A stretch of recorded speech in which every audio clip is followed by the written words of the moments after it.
মৃত্যুর পরে কেউ কাঁদবা না। আমার মৃত্যুর পরে আমার পোশাকগুলি তোমাদের পছন্দনীয় পোশাক যেগুলি সেগুলি রেখে অবশিষ্ট আমার মহব্বতের লোকদেরকে আমার জামা কাপড়গুলি দান করে দিও।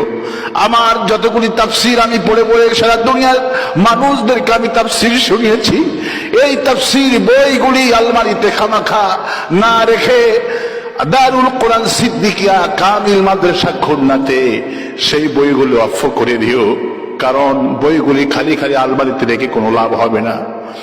আমার নির্ধারিত জায়গা আছে, আমি যদি দেশে মারা যাই তাহলে আমার সংরক্ষিত জায়গা যাচ্ছে কামিল মাদ্রাসায় সংরক্ষণ জায়গা খুলনাতে, ওই জায়গাতে দাফন করে দিও। আমার ভাইয়েরা, কি একটা গোছালো মানুষ। এইভাবে যখন সাইদি সাহেব বইটুকুন লেগেছে পড়লাম, চোখ থেকে দর দর করে পানি পড়লো। আল্লাহর ওলির লেখাটা